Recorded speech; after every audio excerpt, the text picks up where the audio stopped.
Muitas vezes parece um resfriado, com febre, dor de cabeça, mas pode ser a meningite, gente. Em Minas, nós tivemos registrados mais de 700 casos e um jovem de 23 anos morreu em Ouro Preto. Eu convidei a infectologista Carolina Toffoli para conversar com a gente aqui hoje sobre isso.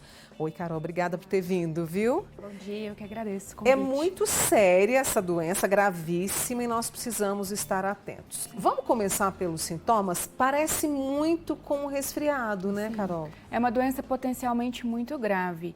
Os sintomas iniciais são muito comuns a várias outras doenças, principalmente as virais e bacterianas aí mais comuns, e são sintomas de vias aéreas, né? A principal forma de contágio, de entrada, tanto de transmissão quanto de entrada no nosso corpo, é por gotículas respiratórias. Quando a gente fala das meningites mais comuns, as virais e as bacterianas. Então, os sintomas iniciais podem ser mal-estar, dor no corpo, febre, que em geral vão evoluir para sintomas muito localizados aqui do pescoço para cima, né? Uma dor de cabeça diferente do padrão que a pessoa pode ter, uma dor de cabeça muito forte, né?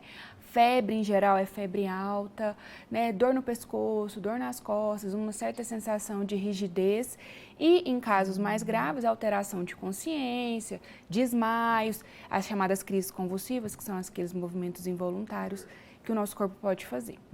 E aí, no caso, quando eu tenho esses sintomas por mais tempo, eu preciso procurar urgente uma unidade? Quando a gente fala em dor de cabeça, é uma queixa muito comum. Então, o que a gente orienta a população? Que seja uma dor de cabeça muito diferente do seu habitual. Uma dor de cabeça que você nunca teve, por exemplo. Se em algum momento tiver alteração de consciência, não souber onde está, né, tiver dificuldade de se situar, de conversar com as pessoas, alteração da própria saída das palavras, todos esses são sinais de alarme. E a gente tem uma outra situação que é, nós temos a vacinação. E o que eu pesquisei de um tempo para cá, essa vacinação, a procura pela vacina caiu bastante, o que pode, não estou falando que vai, mas o que pode trazer preocupação de novos surtos da doença. A vacinação ela é obrigatória, ela faz parte do nosso calendário básico e ela pode ser reforçada, aumentada em situações de surto.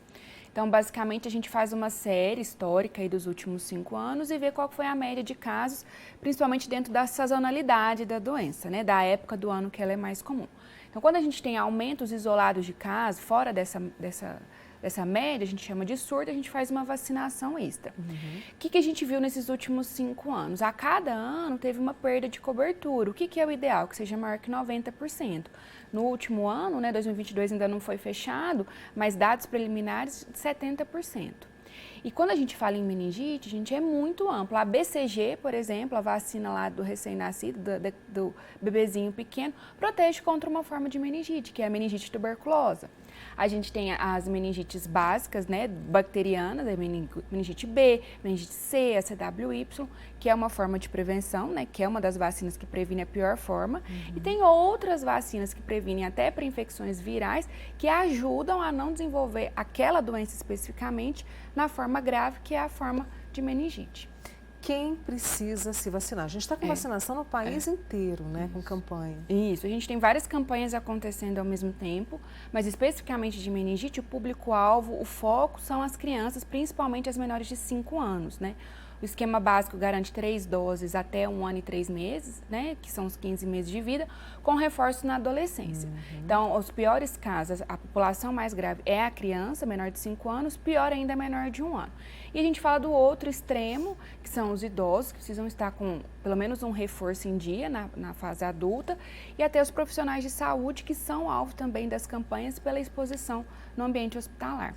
Vacinei há muito tempo. É bom reforçar essa vacinação ou não precisa? O que a gente pede para ver, né? Pede para ver qual esquema você já fez, para ver com qual você pode receber essa próxima dose, ver há quanto tempo foi a última, ver a que tipo de exposição você está submetido, qual que é o seu trabalho, se você desenvolveu alguma doença ao longo da vida que abaixa a imunidade. Então, tudo isso é importante passar por consulta e ser encaminhado aí para a unidade de saúde.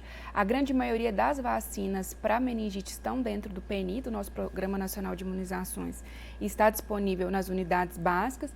A gente tem vacinas extra, né, algumas com um espectro maior que só na rede particular, rede suplementar, então é por isso que é importante passar por consulta para a gente ver qual que vai ser a mais indicada. Você falou dessa transmissão por gotículas. É respiratório. Né? Respiratória. Isso. E aí é importante, porque nós aprendemos muito, a gente já tinha hábitos de higiene, mas aprendemos muito nos últimos anos. Para meningite isso vale também, assim, essa questão dos hábitos de higiene para a gente evitar? Muito, muito, muito. Por isso que, por exemplo, para quem está com algum sintoma, a gente sempre pede para usar máscara e não só se proteger, mas evitar a transmissão. Questão de higiene de mãos, manter as mãos sempre limpas, né? A gente, esses dias, estava falando sobre a questão até de banheiro público. O pessoal não lava a mão no banheiro público, né? Então, é o básico que funciona. Lavar a mão, seja com água e sabão ou limpar com álcool gel. E o uso de máscara também protege da transmissão da meningite. Nós tivemos um caso em Ouro Preto, né, de um jovem de 23 anos que morreu. Só para reforçar para os nossos amigos o quanto essa doença, gente, o quanto ela é grave. A letalidade das doenças meningocócicas, né, da meningite por bactéria, pela meningo, ela pode chegar a mais de 20%, né? Então, 20% das pessoas que se adoecerem podem morrer. E além da gente falar do potencial de morte, é o potencial de sequelas, né? Quando a gente fala de uma doença no cérebro, né, o potencial de sequelas, tanto de fala, quanto de andar e até de consciência, são muito grandes. Então, não pensar só, né, lógico, que é o pior, que é perder alguém, falecer, mas também no potencial de sequelas que essa doença tem. Para se vacinar, você precisa procurar uma unidade básica de saúde, verifique, né? Aqui em Uberlândia a gente está com essa campanha, verifique aí na sua cidade, porque é muito importante que a gente não tenha, gente, um surto dessa doença e principalmente vidas que podem ser perdidas, né, Carolina?